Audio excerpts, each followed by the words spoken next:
شلونكم؟ كيفكم؟ شايفكم بخير، نحبكم. جينا اليوم فيديو جديد عن خلونا نخلطم شوي. وايه بدي خلطك؟ يا زلمه جارتنا ام ريحه ما خلت حدا بالحاره لما خرفت وتابت وانت ما تبت. اذا شريفات التيك توك بتوم على خلع الحجابات انت بتوب. تعالوا نروح على غنية وائل نعمل جوله فيها.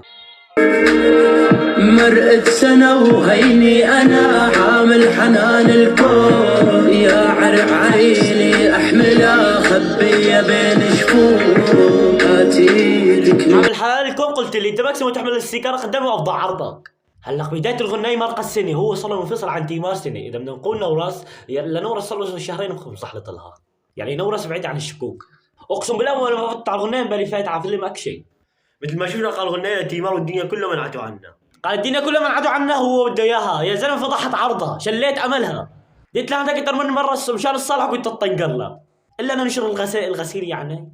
مثل ما شفنا هي عادة الشعب السوري، بيقول للبنت خاينه فاضى عرضها خلاص بتبعد عمره شهرين، خانتني كسرت فيني بعدتني عنها وانا بدي اياها. يا زلمه من شهرين كانت فاضى عرضها مالك. وقت بعمل هالفعل هذا عرفوا انه سوري. تعال نشوف عاهات التيك توك شو معلقين على الغنية. وعغيابه ارجع لمدة، حطينا كان المخدة، مشينا والعمر عدى، كنت بقلب سلطان، شفتك ضعت انا بنظرة، حبيتك شو كفرت كفر. اول شيء مين ضغط منك من وائل؟ انت بحالة واحدة الواحد بينضغط مني، تدوسي على بطه بالغلط، انا وزنك 3 اطوال.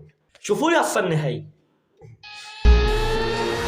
برض الله الوسعة ما تستلع قلبي، بطلع عالسما السبعة بس لا تكوني بقلبي.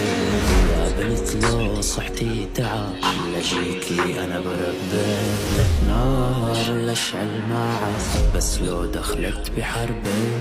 ابو سيدك ولا بدك تدعسي؟ انت ما كسرت تدعسي على الوطن وتكسريه، انت ما توقعي بالارض بدك تنزل ويشيلوك. تعالوا نشوف ضحى شو معلقة على الغنية. نار لشعلانة لبنتي كل شي بيهو، يابا يابا يابا يابا يابا يابا يابا يابا يابا. انت ما كسرت شغلي نار تحت الطبخة. لهو بيكون انتهى الفيديو والسلام عليكم. يوتيوبر مغرور قلبه مفهوم، عم يسبني وشكندي وانت والعيون تحيو يا سلام، وفهم بالعنوان ابحث على العنوان بلاقيك مخلوط ابلع.